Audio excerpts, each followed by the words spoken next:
Hi there, I'm Hobbit Mofo, and this is going to be your easy to follow guide on how you can complete the Terminus Easter egg on BO6 zombies. So the first thing you're going to want to do is turn on 3 different power amp generators. One here. There's another one just here. The third and final generator, you can find it just down here in the biolabs, as shown. Alright, all done. Now activate the lift down just below you.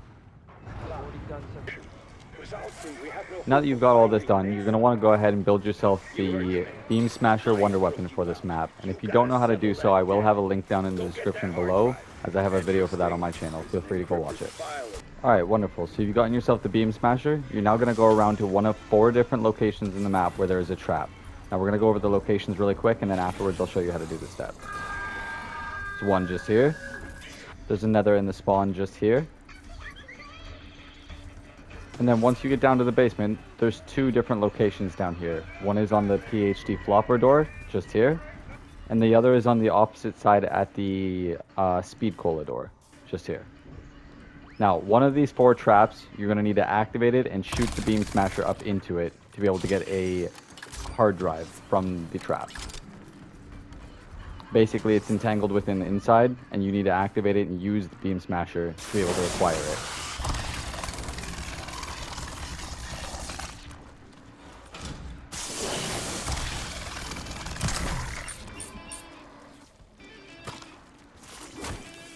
Now, once you've gotten the hard drive, bring it back up to Peck and place it in this box here. He's going to give you a little quote, and then now it's your job to go around and find 3 different numbers around the map. One of the numbers can be found on this clock here. It's just going to be the hour hand. The second number, you can find it just in here, inside the mess hall. It's going to be on a playing card on this wall. And your third and final one, you're going to find it just here inside the engineering room on this safety first side. Now, jot down those numbers in the order that I just showed you. It's clock, mess hall, engineering room. It goes in that order when you input it into the machine. Now, once you've done all that, come down here. You're going to activate this. It'll now allow you to interact with Nathan as he's locked inside this chamber. Now, whatever code you got from your game, you're going to input that in here. And then, because it's randomized each game, the number's never going to be the same, so each time you go into a game, you're going to have to recheck the clock, you're going to have to recheck the mess hall on the playing card, and you're going to have to recheck the safety first sign. Alright, great, so it's unlocked. Now you're going to spin the release valves.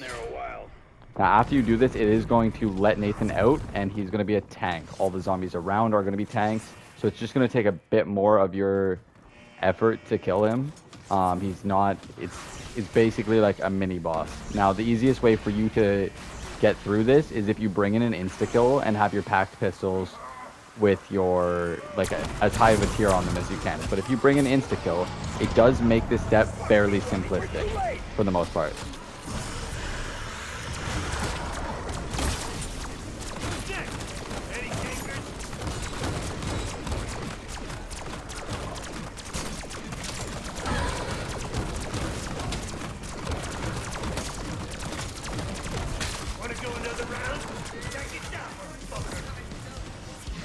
Take this. Make the pain go away. Now, as shown, it's not as difficult as it sounds. As long as you have your guns tiered up, you have some perks, whatever it is, you'll be able to knock Nathan out of the game real easy. Now, once you've done that, you've gone through the little cutscene. If you feel like watching that, you might not because maybe you've seen it 10 times. You're going to hop over this railing, drop down in here, and you're going to pick up this key card in the water. Next, spawn yourself in a boat if you don't already have one. And you're going to drive on over to the larger ship that's out in the water. That key card is going to unlock a secret door on the ship, and it's going to allow you to go up and do a lockdown sequence. There we go, key card opens the door. If you bring in a shock charge, you can open this door and skip the entire lockdown, and I'll show you how. Activate it by picking that up. It's going to shut. Now, after the door is fully shut, throw a shock charge on the ground, and it will simply open back up. There you go. Now, You picked up one of the nodes, and it's going to be placed in one of 3 different areas. You need to repair 2 different pipes with 2 different nodes, but only 2 of them are going to be broken out of the 3. So, as you can see, this is the one that is not broken. So we're going to run around to the other 2 locations. Location 2 can be found just here at the bottom of the sea tower. Nice and easy, simple repair. Now your third and final location can be found inside the sea caves on the quick reload hallway. Just down here, you'll find it right behind my back here. There we are. And there we go, the step's over. Alright, now that you've gotten to this point, you're going to want to go set yourself up with all your perks. So, Juggernog,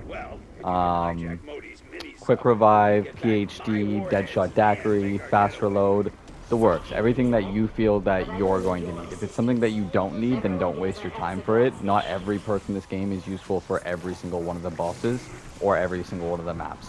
But whatever that you're comfortable with that you would like for your perks in the game, or maybe you just want to go some rounds and collect all the perks to be safe rather than sorry, go right ahead. Now make your way up to Peck, and Sam's going to give you one more quote, and after that's done, he's going to give you a hacking device. Okay, so one more quick thing. Before proceeding any further through the Easter egg, I do fully recommend you having Ether Shroud at this point. And not only that, I do recommend you having the version of Ether Shroud where you have more than one charge, or the extended charge, one or the other. If you just have a regular Ether Shroud, it's not going to be very helpful to you right now.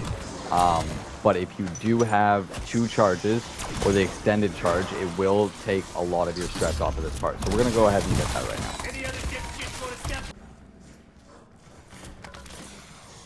Okay, perfect. We got our Ether Shroud built up, we've got our armor, we're all set up, we got our main perks. I can grab my last one afterwards, but for now, we'll pick up the hacking device and we'll get on to it. Alright, so make your way down to the bottom of the sea tower here. You're going to get on a boat and you're going to go the exact same direction that I'm going for the next minute or so. You're going to go around to 3 different buoys and you're going to hack each buoy. Once done, the step will be completed, but you're still on a timer for the next and final step before the boss fight. So it's a bit of a time crunch here for the next minute or 2. Now let's get it.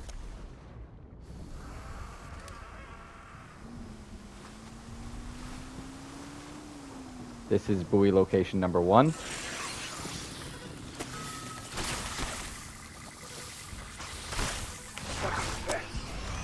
If you are too slow, the triangulation process will fail. Buoy location number 2 can be just found here at the back of the boat.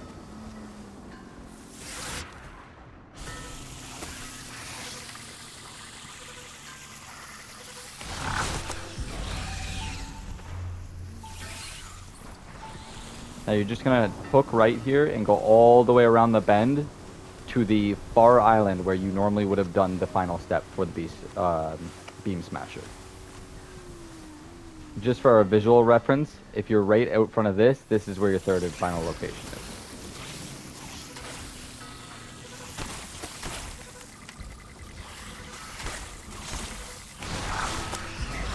is. Now make your way down to the basement, down in the biolabs. And there's 3 different doors. This is one of them. There's one above my head up there, and there's one just over here. All 3 of these doors are going to open up with a nuclear detonation. You're now going to have to sit here with your back turned to the zombies and defuse them. So this is where the Ether Shroud comes in handy. So let's do one.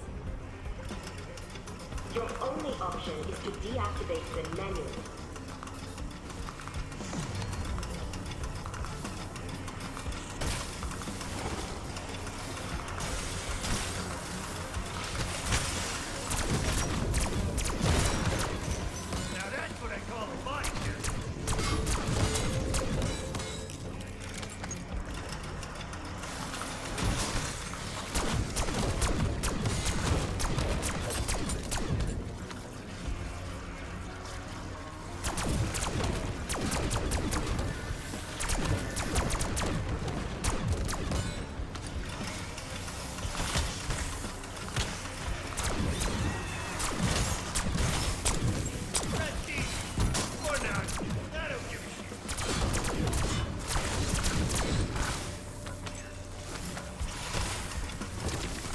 There we go. That's 2.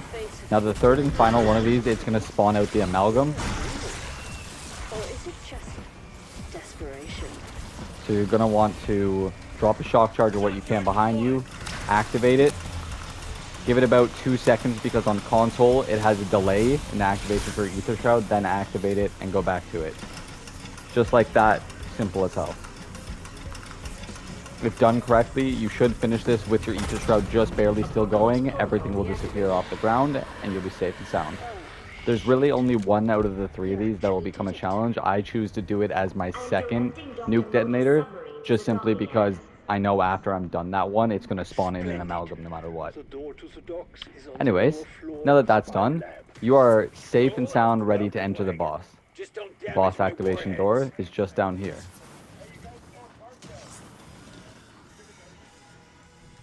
Now, before you enter in there, I'm going to repeat the same thing I said earlier. Make sure you have yourself set up. So, if you pack once, it's going to cost you $1,000 per pack-a-punch ammo buy.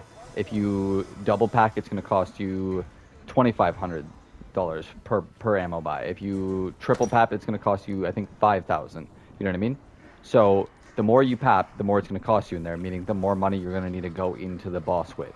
If you're using a regular weapon, you will need to pack-a-punch it more. If you're going to go in here with the pistols, like I choose to, and I think most of the community has come around to the fact that it's just a wonderful weapon to go into the boss here with, then you can actually do it with single pap, but I would recommend tiering it up to purple tier or even legendary if you have a chance. It's not mandatory. It is definitely, you can complete it without doing that, but it does make it easier to clear off the zombies off the floor. The damage to the boss pretty much stays the same from these weapons all the time, which is why I said just single pap is fine. It'll cost you less for ammo, and the damage is practically going to be the same, so it's really not going to do that much of a difference. Now, quick note, just before you head into the boss, I would recommend going over to a crafting table and picking yourself up a chopper gunner. I got one off the ground, but there is a crafting table just above the boss door right here.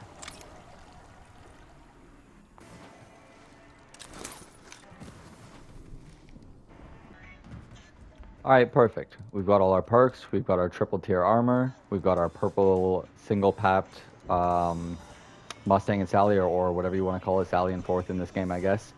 That's pretty much set up for the boss fight. Personally, I don't need anything more. Like I said, if you're more comfortable setting yourself up with other perks, like extra perks, or double pap, and just going the extra round so you have the money for it, feel free.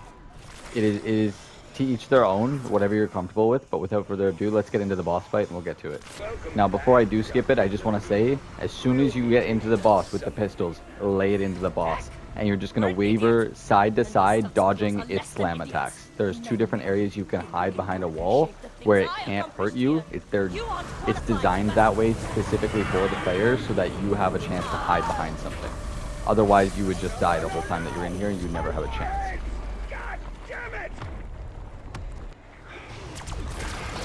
So it attacks, I'm going to dodge behind a wall. And we're going to pop back out, we're going to shoot it some more. No shit! The bastard ate my warheads! The weak spots are on the side. I don't attack them because I'm using the pistols, and I find that if you destroy too many of his weak spots, then at a certain point when you're in the boss fight, it doesn't actually let you damage him even with the pistols for a certain amount of time unless you like maybe shoot his arms or whatever else.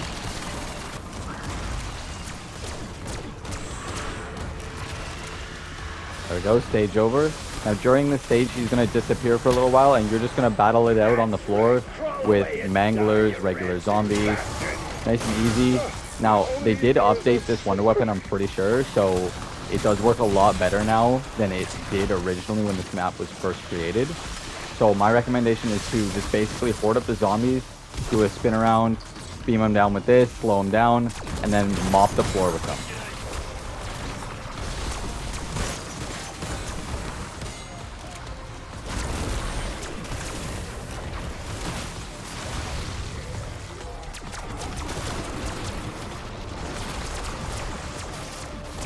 Now, if you're using a regular weapon, at this point you would aim for his mouth, With the pistols, it's nearly the same almost everywhere.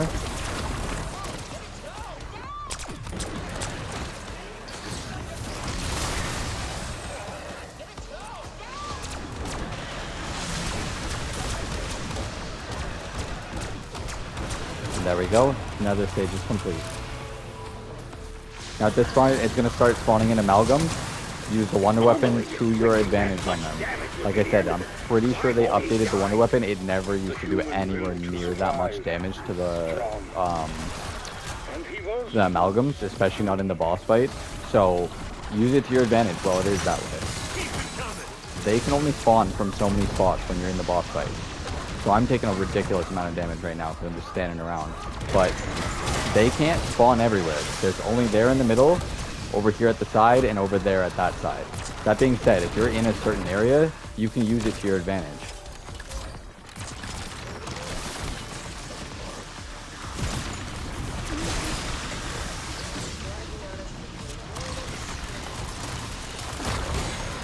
Boom, dusted.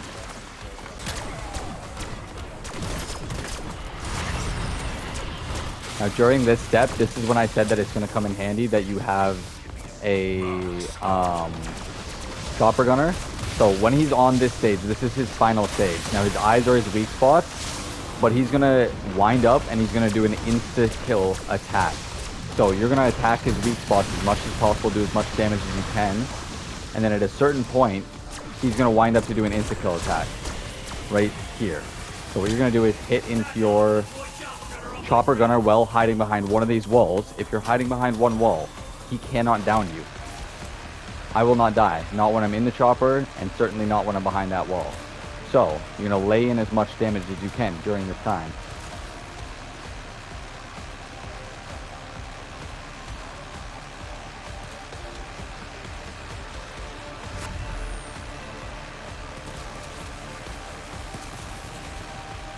There we go. Easy peasy. Watch this. Goodbye. Have a nice Tuesday, bro. I mean, I know it's Saturday, but have a nice Tuesday. And there you are. I hope you all enjoyed the video. I hope that made it a lot more easy for you. I hope that made the boss fight easy for you. I mean, if you liked the video, drop a like down below. Subscribe to the channel. I'll have more up soon. And if there's anything else that you'd like me to do for the channel, please feel free to drop a comment down below. I would love to put something up for you. Anyway, have a great night. I'll catch you in the next one.